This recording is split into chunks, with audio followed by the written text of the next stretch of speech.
Bapa, sore hari ini kami datang padamu. Kami membutuhkan Tuhan tiap saat. Amin. Karena acap kali kami kehilangan sesuatu dalam hidup kami. Seringkali kami kehilangan sukacita, kebahagiaan, damai sejahtera. Oleh karena kami mengejar keinginan kami dan bukan keinginan Tuhan. Menjelang Natal di tahun ini, kami merindukan Engkau lahir di dalam hati kami, agar kami kuat menghadapi apapun, dan kami tidak pernah akan putus asa terhadap apapun juga, karena Tuhan adalah jawaban kami. Kini kami meneduhkan hati kami, menyiapkannya untuk firman-Mu. Berfirmanlah, kami siap mendengarkannya. Dalam Kristus Yesus Sang Firman yang hidup, kami berdoa dan bersyukur. Amin. Silakan duduk kembali. Terima kasih Pak Irawa dan Ibu yang mengundang saya untuk hari ini memberikan renungan menjelang kita sambut Natal ya di tahun 2024. Saya tidak tahu sudah berapa kali kita merayakan Natal. Apakah Natal itu masih bermakna atau tidak? Tetapi saya yakin di tengah-tengah situasi yang tidak menentu dalam hidup kita, Natal itu menjadi sesuatu yang penting karena Tuhan datang melawat kita. Pada sore ini saya mengajak saudara untuk membaca satu ayat saja di dalam surat Yakobus pasal yang pertama atau bab yang pertama ayat yang ke-12. Kita bisa membuka Alkitab kita, bisa membuka Alkitab kita juga. Yakobus 1 ayat 12. Satu ayat untuk kita renungkan bersama. Saya akan membacakan buat saudara-saudari sekalian. Berbahagialah orang yang bertahan dalam pencobaan, sebab apabila ia sudah tahan uji, ia akan menerima mahkota kehidupan yang dijanjikan Allah kepada barang siapa yang mengasihi Dia. Amin.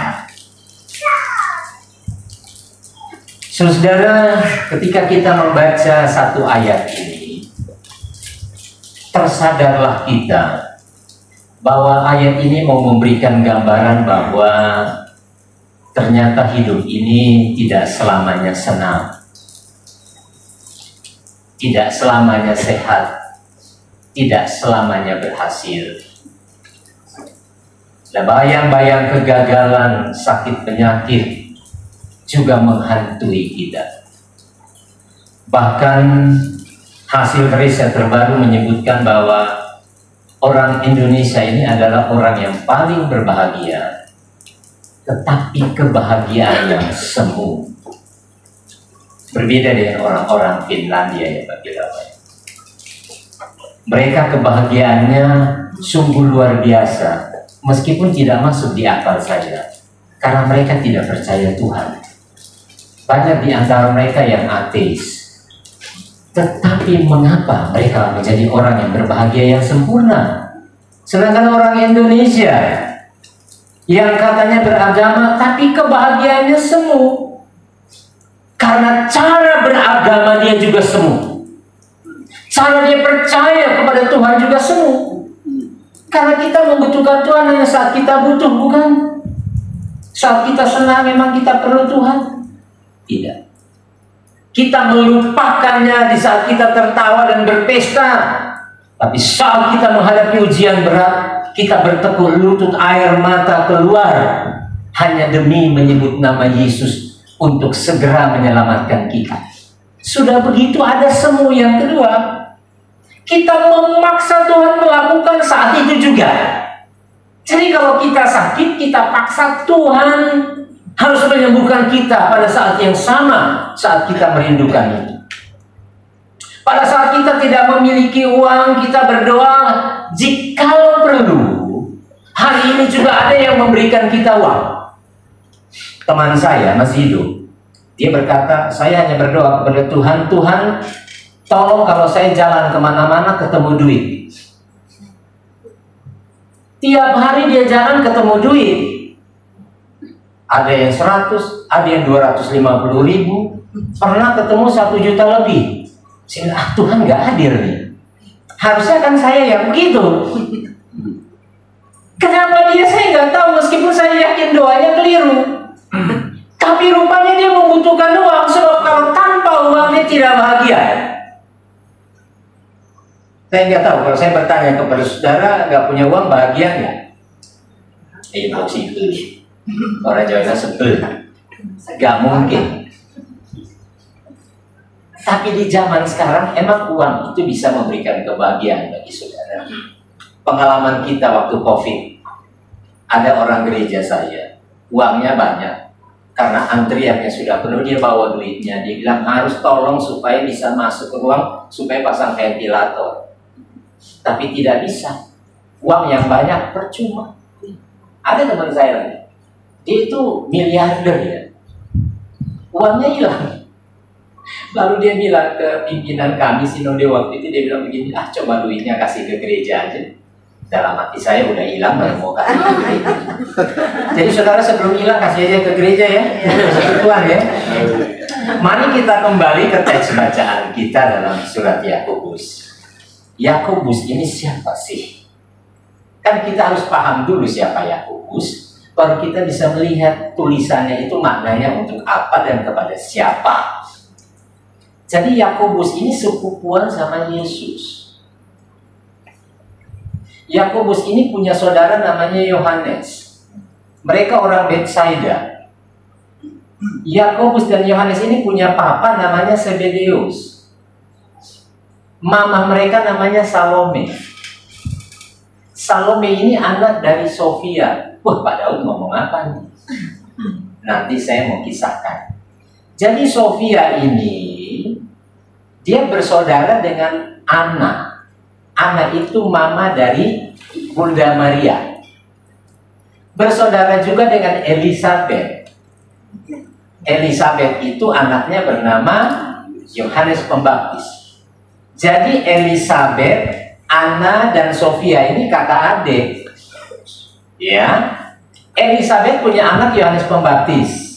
Anna punya anak namanya siapa? Bunda Maria. Lalu Sofia punya anak namanya Salome.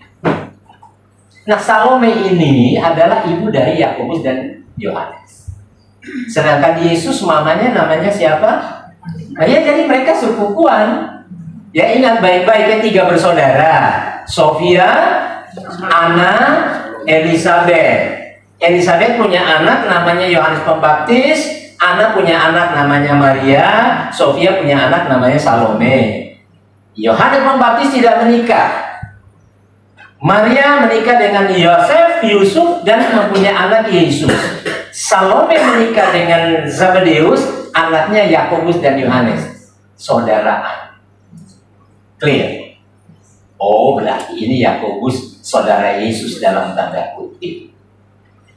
Nah, Yakobus dan Yohanes ini dididik oleh Salome dan Zebedeus dengan disiplin agama yang super ketat. Itu sebabnya ketika mereka merantau dari Betsaida, itu mereka pelihara kehidupan rohani mereka. Karena itu mereka membutuhkan guru. Gurunya siapa? Ternyata Yesus, saudaranya sendiri. Sudahlah mereka berguru kepada Yesus. Karena bagi orang Yahudi, setelah dia naik Torah usia 12 tahun, lalu kemudian nanti 30 tahun dia sudah bisa mengajar. Orang Kristen zaman sekarang 30 tahun aja belum bisa berdoa. Doa Bapa kami aja masih salah-salah. Ini berbeda dengan tradisi orang Yahudi. Nah, Yakobus dan Yohanes ini luar biasa. Setelah peristiwa Pentakosta, Yakobus, Yohanes, Simon Petrus dan Andreas, mereka melayani dengan begitu semangat. Tapi kemudian Yakobus memilih, enggaklah, saya melayani di Yerusalem saja.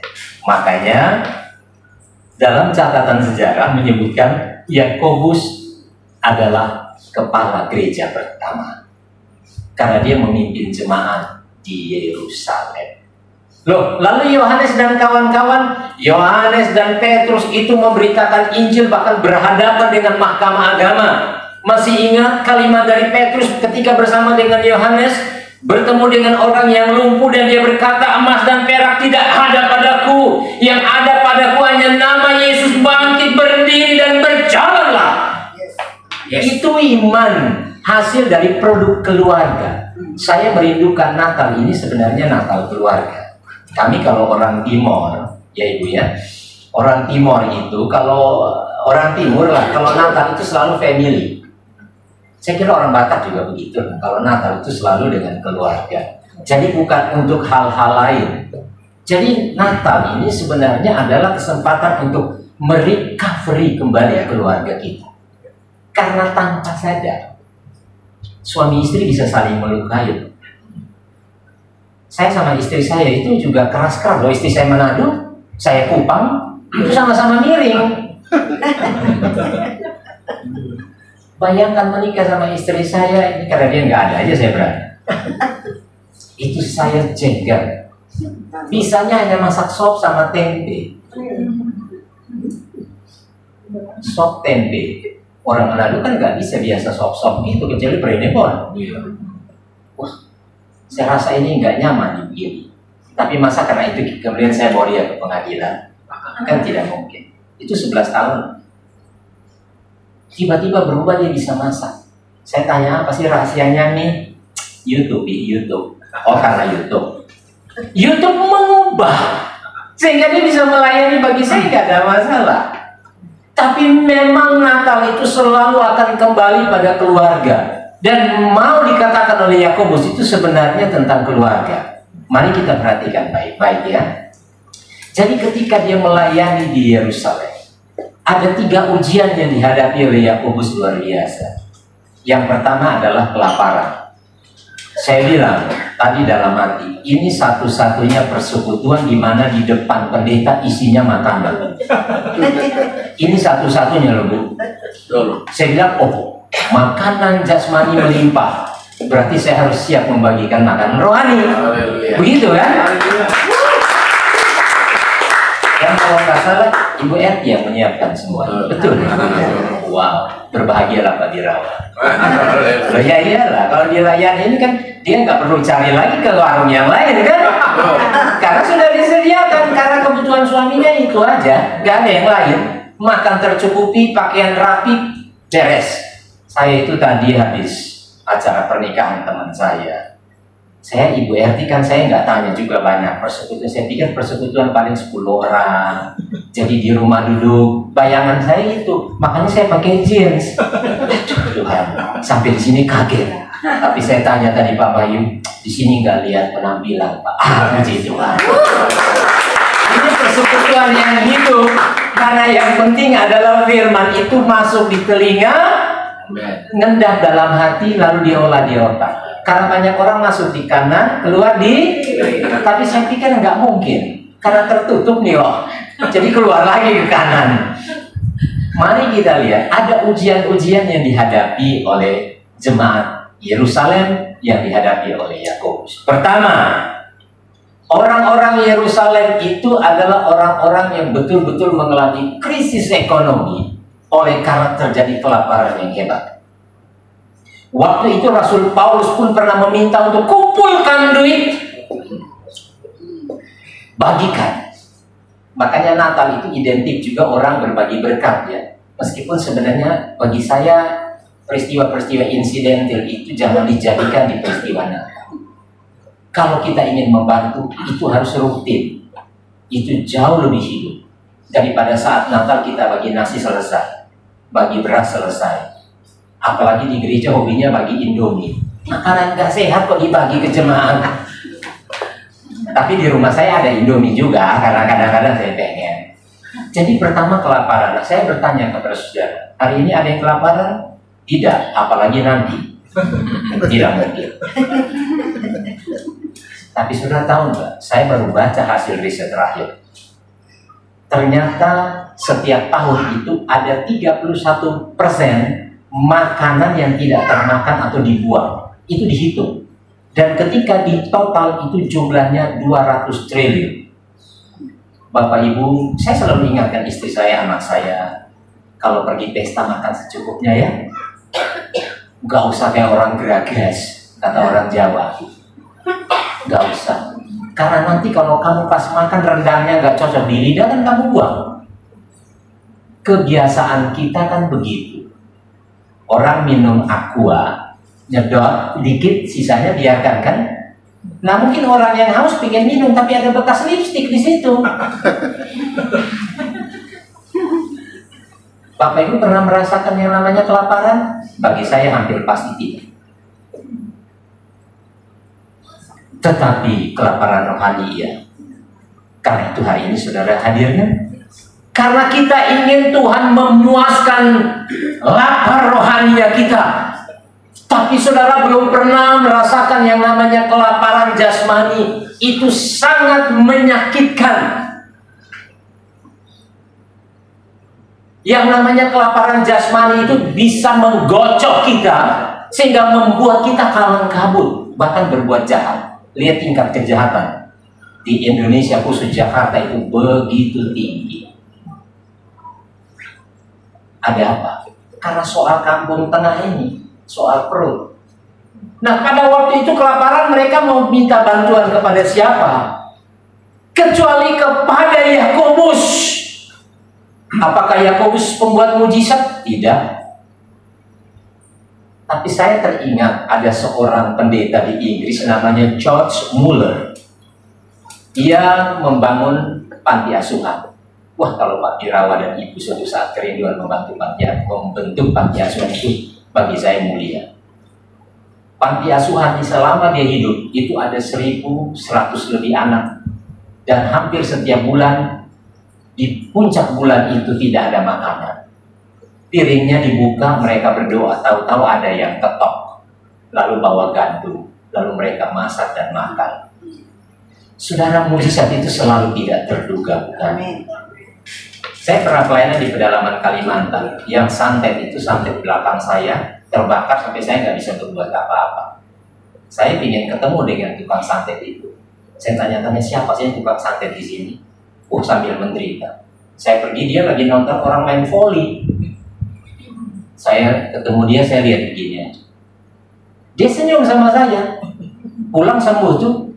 Makanya nggak usah takut kalau menghadapi apapun, senyum aja.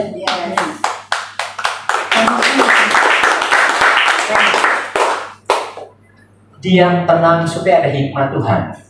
Karena itu kekuatan. Orang bilang diam itu emas kan? Jadi kalau istri minta emas, kita iya. Waktu itu uang. Kalau istri minta uang, kita kasih waktu. Jadi pertama adalah kelaparan. Makanya kenapa setiap kali kita makan, kita berdoa supaya tahu bersyukur. Karena banyak orang yang tidak punya makanan. Itu yang pertama. Ini masih kecil-kecil, ini baru pendahuluan. Yang kedua, pada waktu itu orang-orang Kristen, itu mereka datang dari latar belakang orang Yahudi. Ketika mereka menjadi Kristen, mereka dianiaya luar biasa oleh orang-orang Yahudi. Karena orang Yahudi memaksa mereka harus tetap menjalani hukum Yahudi. Nah, orang-orang Kristen pada waktu itu nggak mau. Kami sudah percaya kepada Kristus. Lalu mereka dianiaya secara fisik. Dipukullah, diludahilah. Pengalaman-pengalaman itu akan terulang, saudara, dalam sepanjang sejarah. Bukankah kadang-kadang kehidupan Kristen kita juga begitu? Kadang-kadang banyak orang yang tidak suka dengan kita. Mereka memperlakukan kita dengan cara yang tidak adil. Tapi yang namanya kekerasan fisik itu tidak sebanding dengan kekerasan mental, verbal. Saya waktu anak saya masih kecil, saya pernah pukul pantatnya pakai tangan saya. Gak mungkin kalau saya tampar dia, tendang dia, dia masih TK. Saya pukul pantat saya, dia nggak lihat saya, dia lihat teman-temannya yang melihat dia dipukul. Saya bawa motor, dia naik. Sampai di rumah saya bilang, Brena, anak saya tunggal sih.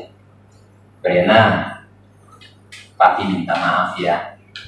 Masih TK dia bilang begini.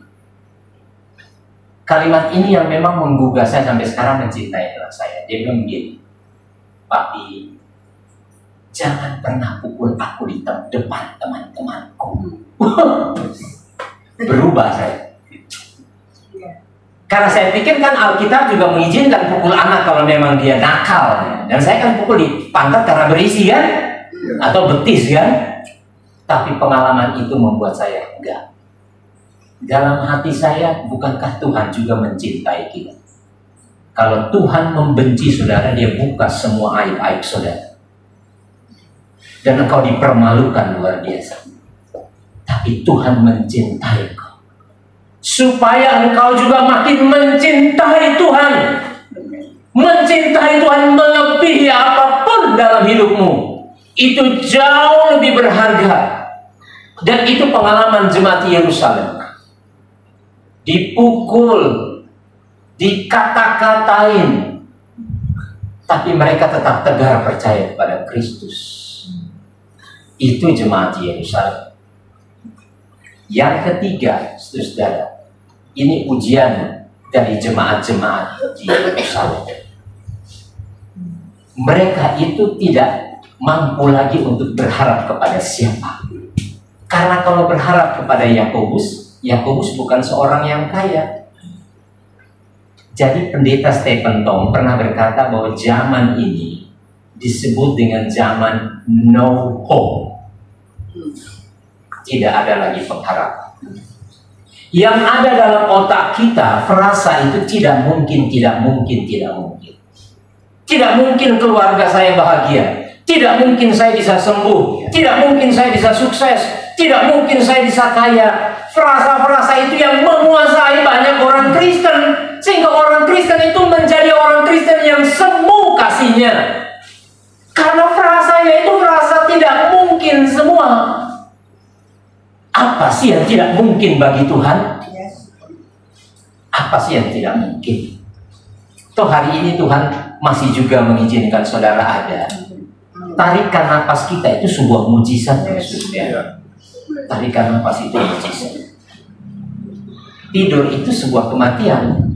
Makanya saya pernah bercerita, nggak tahu Pak Birawa sama Ibu pernah dengar, waktu Yesus di atas kayu salib, itu kan setelah dia berkata Eloi Eloi, Eloi Eloi lama sabachthani, itu sebenarnya nyanyian. Yesus bernyanyi. Hanya kita tidak tahu solmisasinya seperti apa, karena itu diambil dari Mazmur. Tapi ketika dia berkata, ya Bapa, ke dalam tanganmu kuserahkan nyawaku, itu dia sedang mau mengejek orang-orang Yahudi. Mengapa? Karena itu adalah doa orang Yahudi ketika mau tidur. Makanya dalam teks bahasa Inggris, kadang-kadang istilah kematian diterjemahkan dengan asleep. Ya, orang Kristen juga percaya kan kematian itu kan tidur. Jadi kematian itu sahabat yang paling dekat dengan kita. Tapi kita suka mencuekin ya kan, malah kita takut. Jadi ketika Yesus berkata, ya Bapa, kuserahkan nyawaku, itu adalah doa yang diucapkan orang Yahudi kalau malam mau tidur. Jadi di pinggir tempat tidur dia berkata begini, ya Bapa, ke dalam tanganmu kuserahkan nyawaku. Oh, tidur memang mati kok. Tapi karena yang digunakan kalimat itu, dia yakin bahwa dia akan bangkit. Sama seperti orang tidur malam dan akan bangun di pagi hari. Orang Yahudi itu nggak ngebaca betul-betul. Yesus betul-betul percaya bahwa dia akan bangkit. Karena Bapa tidak meninggalkan dia. Nah, orang-orang Yahudi pada waktu itu kehilangan figur. Mereka berharap kepada Yakobus, tapi apakah Yakobus bisa melakukan sesuatu? Sampai sekarang ada gereja Katolik, ada gereja Ortodoks, gereja Lutheran masih merayakan hari khusus untuk Yakobus. Nah, itu latar belakang mengapa dia menulis surat Yakobus ini. Dalam penderitaan itu, dia mulai dengan kata apa tadi? Berbahagialah. Wow. Jadi bahagia ucapan syukur itu bukan hanya oleh karena kita mendapat sesuatu. Lucu di gereja itu kalau ada pengucapan syukur, pendeta capeknya luar biasa. Capek khotbah, capek perut, karena kan keliling makan.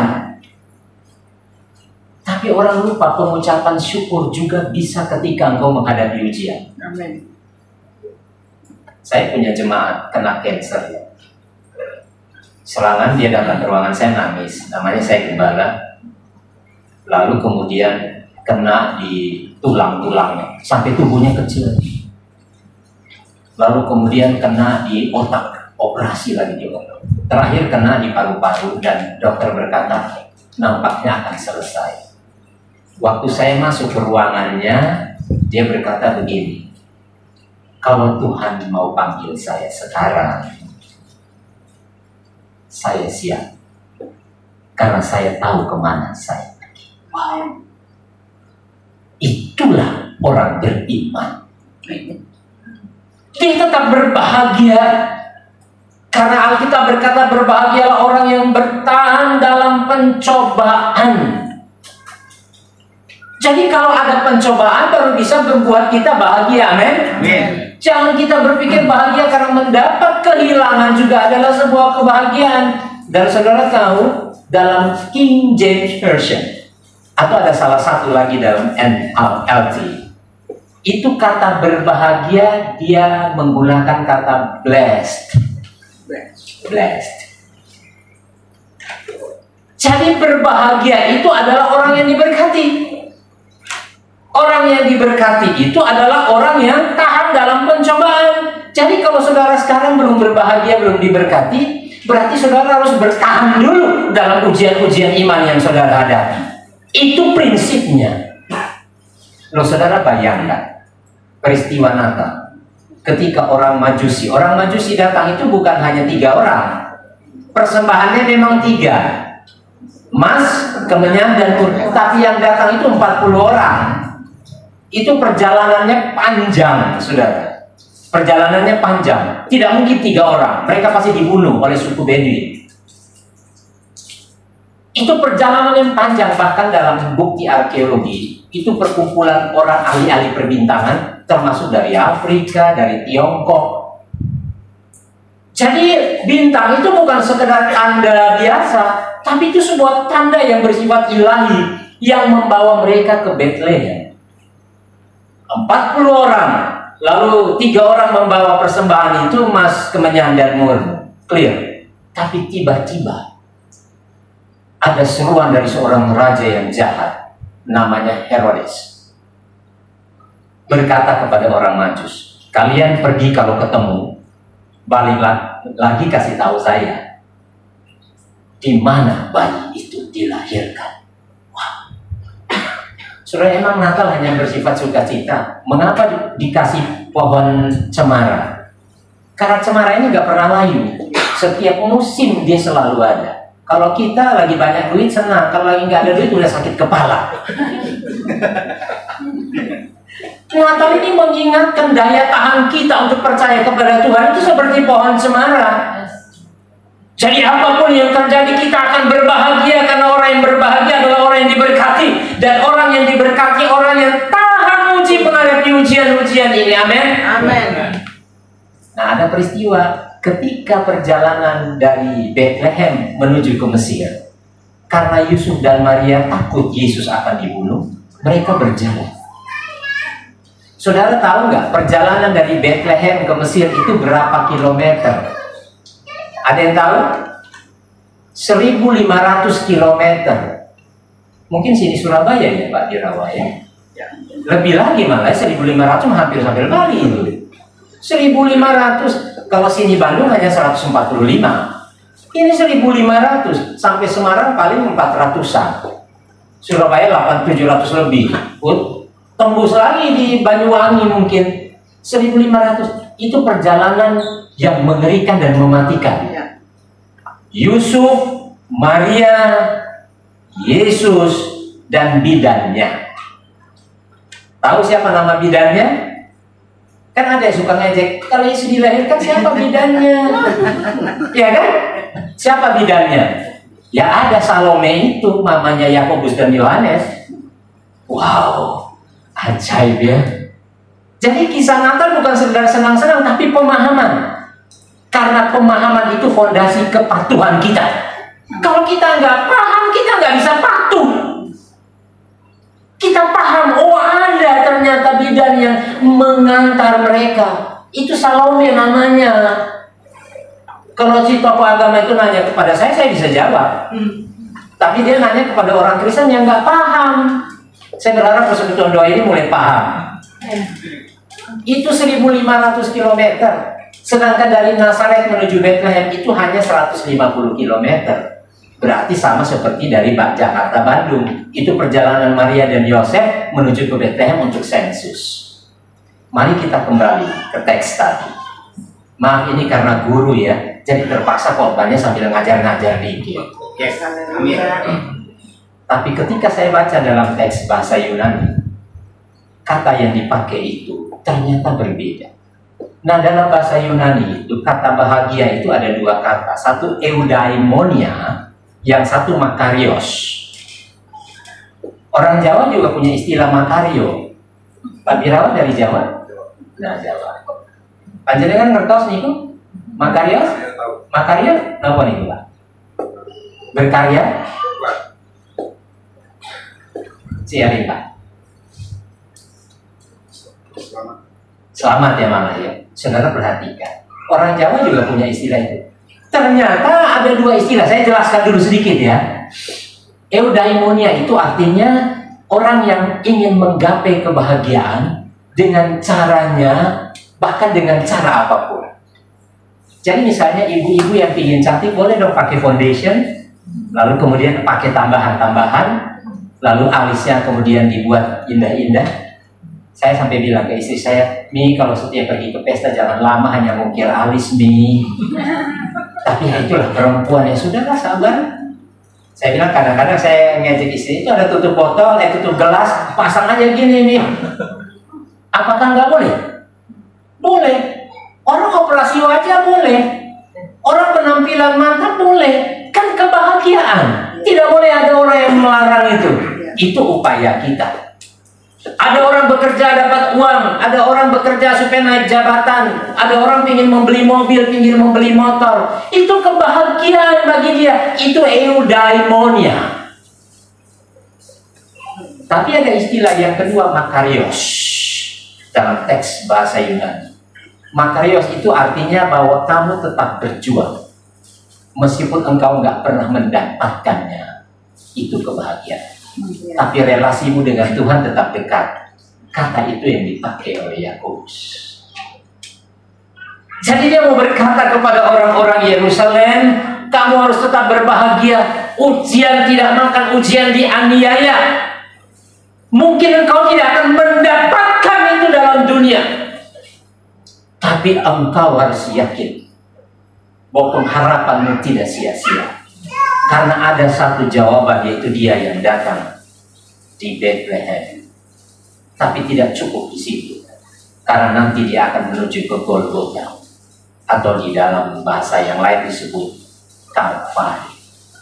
Jadi Golgota dan Kalvari itu istilahnya sama. Artinya tengkorak. Nah, mari kembali kita lihat ayat ini untuk saya simpulkan.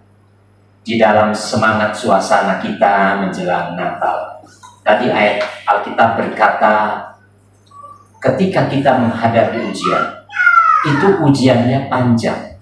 Jadi jangan minta ujian yang pendek-pendek. Jadi sekarang kita mau berkata kepada Tuhan, Tuhan aku kuat menghadapi ujian apapun. Wow, itu orang Kristen yang sejati, amin.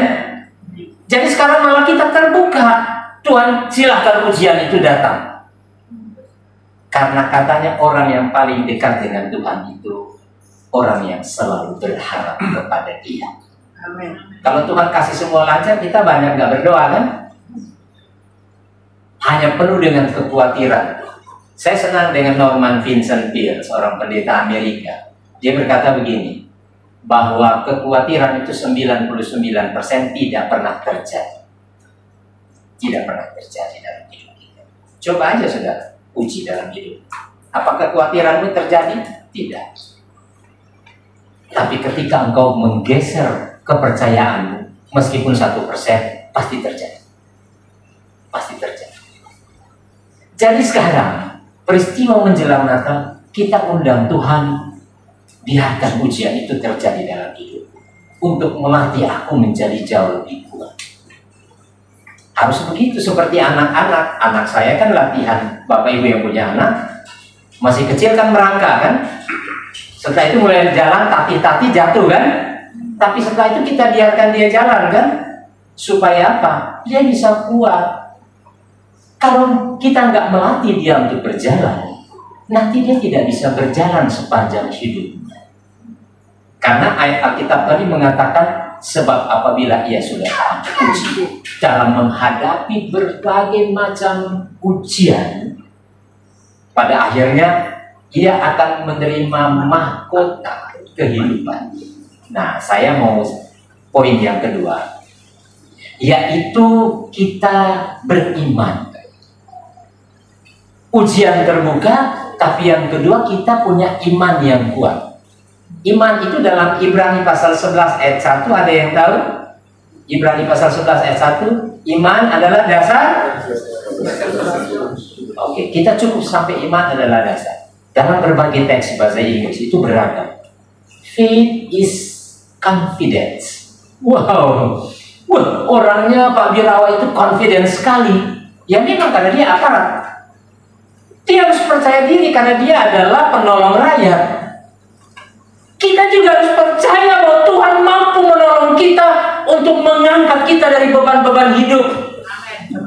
Karena faith is confidence. Tapi ada istilah lain dalam teks yang lain menyebutkan faith is substance. Substance itu dari bahasa Latin, substare, artinya tidak pernah akan bergeser. Wow. Jadi jangan karena ada beban kita tinggalkan Tuhan. Kita nggak percaya, kita menjadi lemah.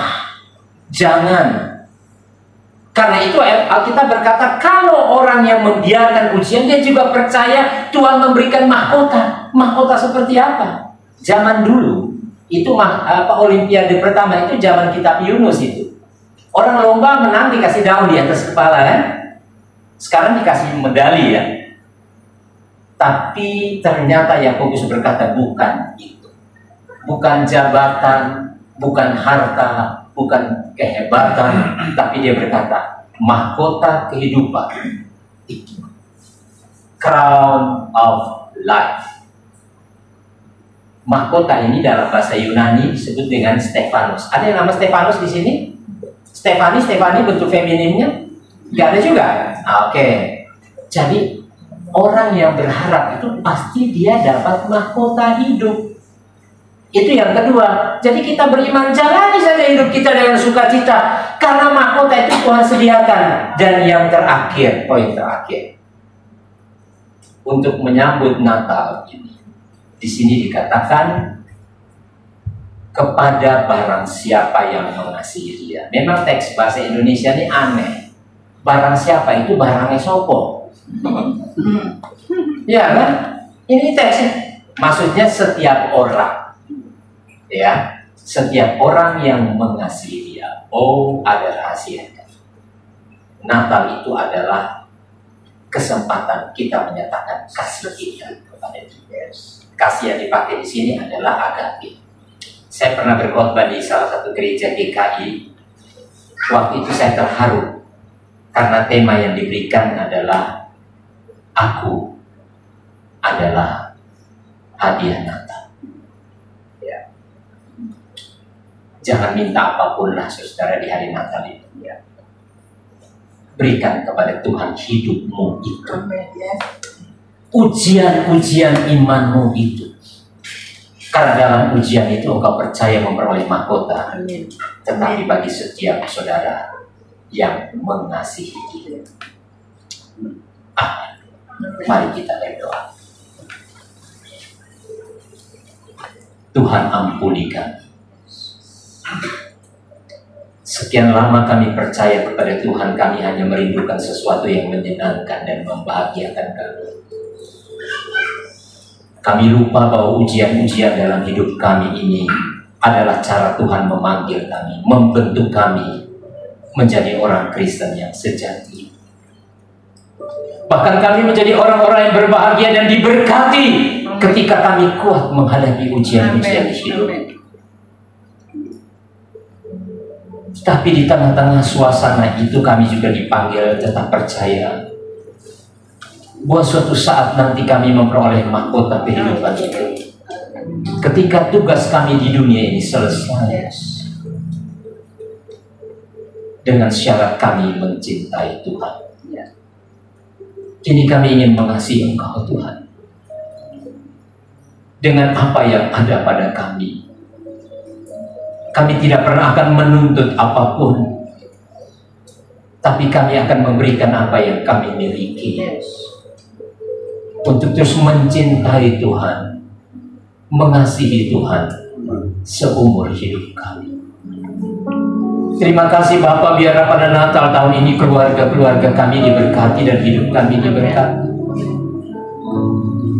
Secara khusus kami berdoa untuk Pak Birawa dan Ibu dan anak-anak dan pengurus dari persekutuan doa ini, bahkan semua yang terlibat dalam persekutuan doa ini ada di dalam berkat dan anugerah-Mu. Engkau yang akan memberkati mereka secara khusus dalam kesehatan mereka, keluarga mereka, dan dalam kerohanian mereka. Terima kasih Tuhan. Kami menyiapkan hati kami untuk menyambut Natal di tahun ini. Dan kami juga siapkan diri menerima undangan Tuhan untuk memasuki tahun yang baru. Kami tetap setia padamu. Dalam Kristus Yesus, Tuhan dan Juru Selamat kami berdoa dan bersyukur. Haleluya. Amin.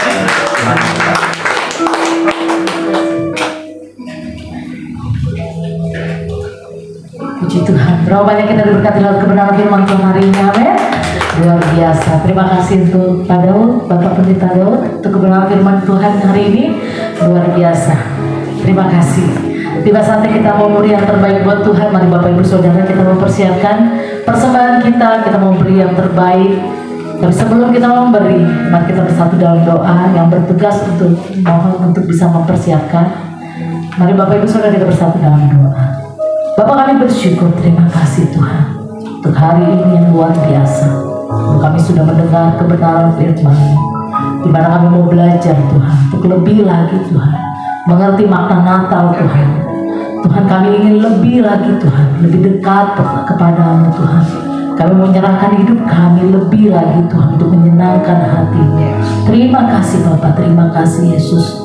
Dan kami juga mau menjadi orang yang mau diajar untuk lebih baik lagi. Terima kasih untuk kasih yang luar biasa Tuhan. Tidak saja juga kami akan memberi yang terbaik Tuhan. Kiranya Kau sucikan dan kuduskan persembahan kami, layakkan persembahan kami di hadapan-Mu Tuhan. Kau tidak pernah melihat nominal, tapi Kau melihat hati kami yang mau memberi dengan sukacita. Terima kasih Bapak, terima kasih Yesus. Biar persembahan ini Tuhan dikelola dengan baik untuk menjaga jiwa-jiwa Tuhan. Dan biarlah kerajaan-Mu semakin diperluas Bapak. Terima kasih Bapak, terima kasih Yesus. Kami mau memberi yang terbaik. Setiap kita yang mau memberi, sama-sama kita katakan amin. Puji Tuhan. Mari Bapak Ibu Saudara, sambil persembahan dijalankan, kita makan pujian. Jangan lelah. Amin. Haleluya. Yes, katakan ini lebih semangat lagi. Kita percaya bahwa di dalam Tuhan kita tidak boleh lelah. Amin. Katakan jangan lelah bekerja di ladangnya Tuhan.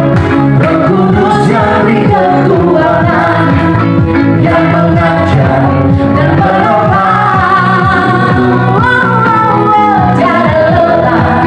Bekerja bersamamu Tuhan, dan selalu menjunjung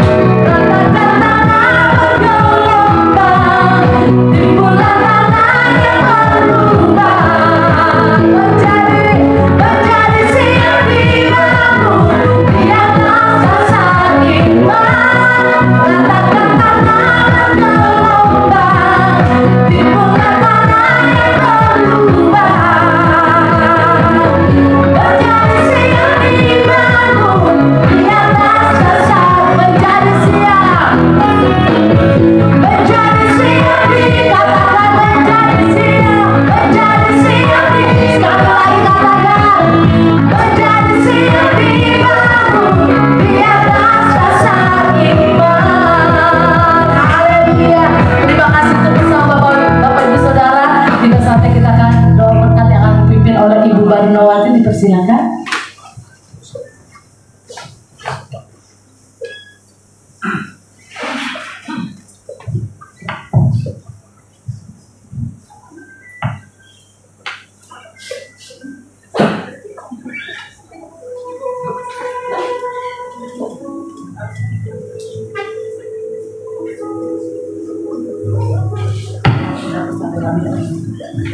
Kembali kami mengucap syukur atas kasih setia-Mu Tuhan, anugerah-Mu yang luar biasa Engkau berikan buat kami, sehingga kami saat ini boleh ada di tempat ini karena kasih-Mu. Engkau melayakkan kami kembali untuk kami manggil Engkau ya Bapa, ya Allah kami yang hidup. Sungguh kami bersyukur punya Allah yang baik seperti Engkau, Allah yang kami sembah, Allah kami yang hidup. Kami mengucap syukur buat kebenaran firman-Mu yang boleh disampaikan hamba-Mu Tuhan. Firman-Mu menegur kami untuk kami boleh menghadapi apapun itu dalam setiap ujian-ujian hidup. Kami boleh tegar karena kami tahu di balik setiap ujian yang kami hadapi, kami memiliki kekuatan yang dari Engkau Tuhan. Kami memiliki kemampuan yang dari Engkau Tuhan. Karena kami percaya Tuhan, dengan iman rohani kami yang dewasa Tuhan, kami sanggup menghadapi segala ujian-ujian yang diberikan kepada kami, besar atau kecilnya Tuhan. Kami siap menghadapinya karena Engkau yang memampukan kami Bapa. Sungguh kami bersyukur lewat kekuatan yang Engkau berikan Tuhan. Kami boleh menghadapinya dengan lapang dada. Kami boleh menghadapi dengan hati yang tersenyum, dengan penuh ucapan syukur buat segala ujian yang kami hadapi Tuhan Yesus. Engkau berkati hamba-Mu Pak Daud Tuhan. Kami sungguh bersyukur Tuhan, lewat kebenaran dari hamba-Mu kami lebih diberkati Tuhan Yesus. Karena kami tahu Tuhan, Engkau yang memakai hamba-Mu lebih lagi Tuhan. Dimanapun Engkau tempatkan dia dalam pelayanan, Engkau memberkatinya Bapak. Pewahyuan dari Engkau senantiasa Engkau berikan buat hamba-Mu. Engkau berkati keluarganya, Engkau berkati istri dan anak-anaknya Tuhan. Kami percaya setiap firman yang disampaikan hamba-Mu, banyak jiwa boleh diselamatkan untuk Engkau Bapa. Sungguh kami bersyukur Tuhan buat bangsa dan negara kami Indonesia Tuhan. Kami ada di tengah bangsa ini, ada tujuan Tuhan yang terbaik bagi kami. Untuk kami tetap berdoa buat bangsa kami Tuhan, di mana kami ditempatkan Tuhan, untuk kami menjadi tiang doanya Allah di bangsa ini Tuhan. Untuk itu Tuhan kami bersyukur Tuhan, segala yang terjadi di bangsa ini adalah rencana-Mu yang terbaik Bapak. Kami bersyukur lewat Tuhan pilkada-pilkada yang sudah berjalan Tuhan, semua karena perlindungan-Mu, semua karena kasih-Mu boleh berjalan lancar Bapak. Sungguh kami bersyukur Tuhan, apapun hasilnya yang terbaik Tuhan berikan bagi bangsa kami. Kami menyerahkan bangsa kami yang kami cintai Tuhan, dari segala aspek kehidupannya, baik kesehatannya Bapak, Engkau yang memberikan kesehatan buat kami. Kami percaya Tuhan Yesus, segala badai apapun, segala virus apapun, jika kami mengenalkan Engkau dalam kehidupan bangsa negara kami, Tuhan campur tangan dalam kehidupan kesehatan bangsa kami Bapak.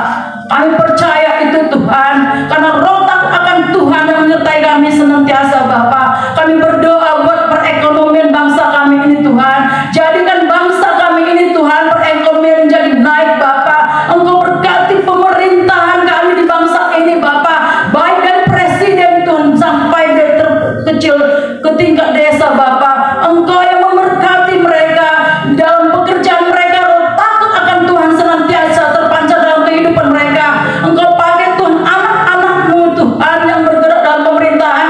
Jadikan mereka seperti bintang di langit bercahaya Tuhan, menjadi berkat bagi di tengah bangsa kami ini Tuhan Yesus.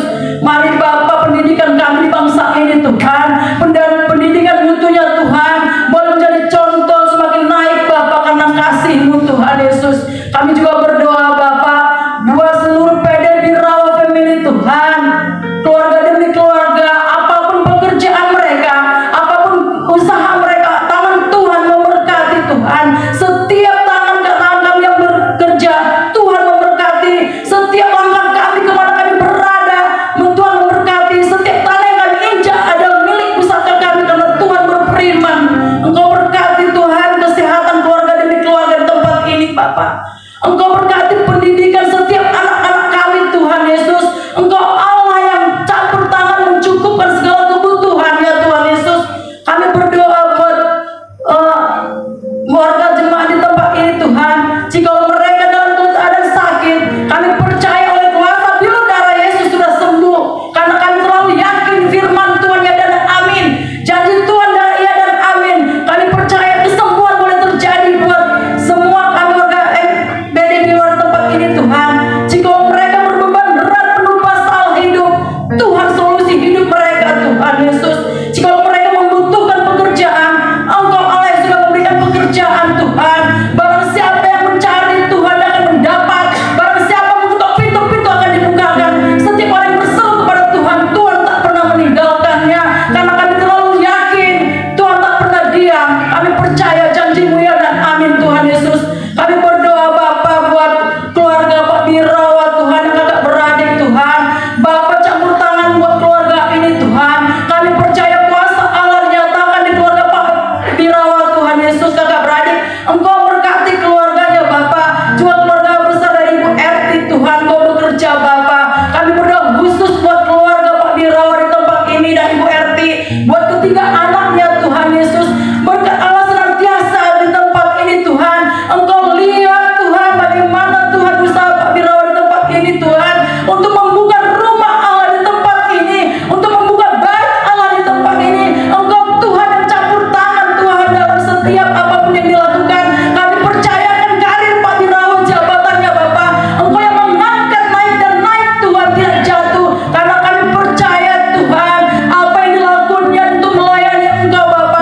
Jadikan Pak Birawa Tuhan menjadi kepala yang takut akan Tuhan Tuhan.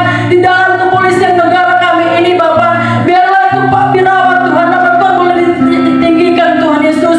Engkau berkati usaha Ibu Erti Bapa. Biar Tuhan setiap usaha yang dilakukan menjadi berkat buat banyak orang memberkati Tuhan. Engkau berkati pendidikan ketiga anaknya Tuhan. Mulai dari Alvaro, Vega dan Michael Tuhan. Bapa kami tidak bisa secara orang tua sanggup melindungi mereka Tuhan. Tapi karena kasih Tuhan sanggup melingkupi mereka bertiga Bapa. Dalam pendidikan mereka, dalam pergumulan masa mudi mereka. Tuhan yang sanggup melindungi mereka Tuhan. Karena kami manusia terbatas kemampuan kami Bapa. Saat ini kami berdoa buat keluarga di tempat ini Tuhan Yesus. Curahkan berkat yang luar biasa dari surga senantiasa di tempat ini Bapa. Kami berdoa juga Tuhan buat tim yang membantu di tempat ini Tuhan Yesus. Tim Stella dan timnya Bapa. Bapa mereka sudah berjerih lelah setiap minggu Tuhan untuk mengelola makanan di tempat ini Tuhan. Untuk menyiapkan segala perlengkapan ibadah di tempat ini Bapa yang mau memberkati Tuhan tangan-tangan mereka Bapa. Apapun permasalahan mereka Engkau Allah yang menjawab mendengar seruan mereka Bapa. Berkati Tuhan setiap siapapun yang berada di tempat ini Tuhan yang membantu Pak Birawa dan Ferdi. Engkau memberkati mereka, berikan kesehatan buat mereka Tuhan Yesus. Berkati daerah tempat ini Tuhan, lingkungan sekitar kami Bapa. Engkau berkati Tuhan agar keberadaan rumah doa di tempat ini, tetangga kami di tempat ini diberkati Tuhan. Karena kami percaya ada kuasa Allah di tempat ini. Suasana surgawi mengalir senantiasa di tempat ini Bapa. Terima kasih Tuhan, kami sungguh bersyukur buat kasih-Mu Bapa. Terima kasih, ini doa kami Tuhan. Sekali lagi Bapa, terima kasih buat kasih-Mu yang luar biasa bagi kami. Makasih Tuhan ya Allah Yesus. Bapak Ibu kita bangkit berdiri. Kita mendoakan doa Bapa kami yang diajarkan Tuhan Yesus. 1, 2, 3. Bapa kami yang di surga, dikuduskanlah nama-Mu, datanglah kerajaan-Mu, jadilah kehendak-Mu di bumi seperti surga. Berikanlah kami pada hari ini makanan kami secukupnya, dan ampunilah kami akan kesalahan kami, seperti kami juga mengampuni orang-orang yang salah kepada kami. Dan jangan bawa kami ke dalam pencobaan, tapi lepaskanlah kami daripada yang jahat. Karena Engkau yang punya kerajaan dan kuasa dan kemuliaan sampai selama-lamanya. Amin. Saya serahkan. Kita tetap bangkit berdiri, kita akan menutup ibadah kita mengangkat pujian. Kami memuji kebesaran-Mu, ajaib Tuhan.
demikian saudara-saudara yang kekasih, permata-permatanya Tuhan, biji mata Tuhan, kembali dengan membawa berkat dari Allah Bapa, kasih dari Yesus Kristus Tuhan, dan persekutuan Roh Kudus menyertai kita dalam usaha kita, apapun yang kita kerjakan sampai Maranatha. Tuhan Yesus datang kedua kali menjemput kita orang salah-salahnya. Bapa, terima kasih.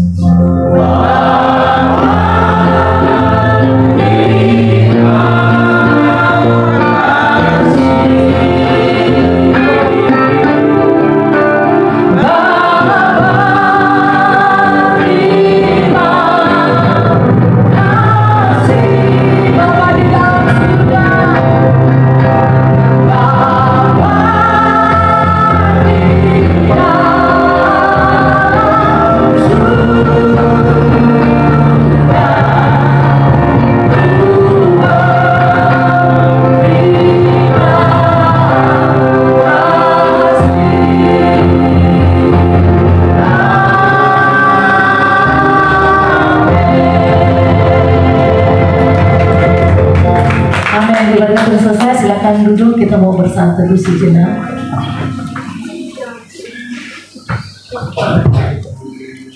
Amin. Puji Tuhan, dipersilakan untuk Bang Gunawan menyampaikan kata sambutan.